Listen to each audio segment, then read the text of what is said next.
only with his wife, and she was back in Washington. He coughed into a fist, trying to clear a smoke-damaged trachea. "Donnie, what did this morning's test tell us?" he rasped. The Master Chief slicked back an unruly cowlick. "Missile came in from due south. A coyote mated to a booster off an Aussie Poseidon out of Edinburgh to test our vulnerability to suborbital attack." Dan frowned. A suborbital could leave Asia headed north, circle the planet, and hit the task force from behind. "How did we do?" "Army radar picked it up first. Satellite cueing a tenth of a second later. Took it with an alliance from La David Martin. Backup, the Patriot battery on the mountain. All constructive. We didn't actually fire. Dr. Sungapurn's still evaluating. But it looked to me like we were on the money." Dan nodded, only mildly reassured. A single warhead from the enemy's secretly built arsenal of super-heavy thermonuclears could destroy everything around him, which was most of the striking power of the Ninth Fleet. The war had started 3 years before. Distracted by a trivia-obsessed press and paralyzed by politics, America had estranged its allies and handed the strategic advantage to its enemies.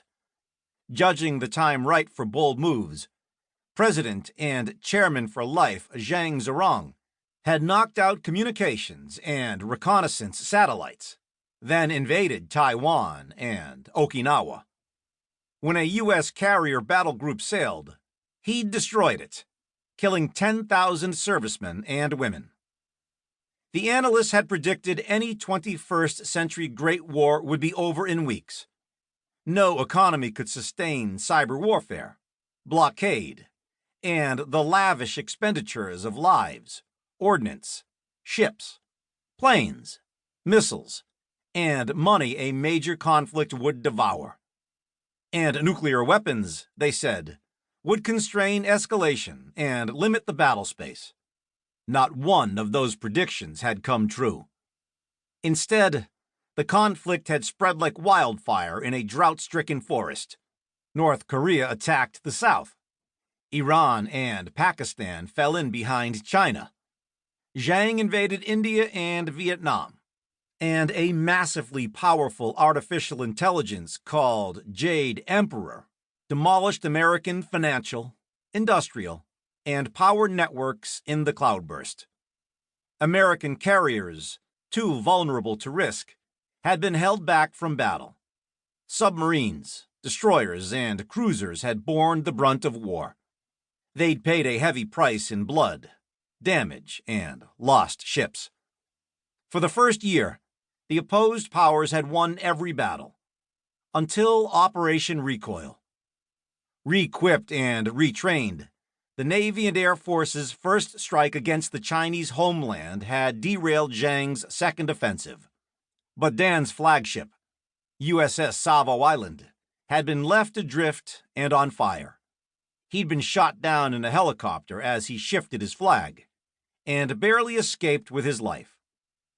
Since then, the sea lanes had been secured. Marines and the Army had landed on Taiwan, igniting a battle that was still raging. Japan had rejoined the Allies and was retaking the Ryukyus. Here in the South China Sea, Dan had been part of a raid on the enemy's south coast. Operation Uppercut had softened up Hainan and Hong Kong, but a tactical nuclear attack on the sub-pens went badly. Mines and airstrikes took a heavy toll. The Allied raiders returned with heavy damage and serious losses. But now a starving, disease-racked China was growing desperate. A thermonuclear strike on Hawaii had nearly destroyed Honolulu. With dozens of other American cities held hostage by heavy Chinese ICBMs, a frightened president hadn't dared retaliate.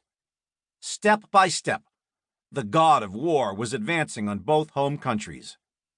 Each year, Mars exacted more sacrifices.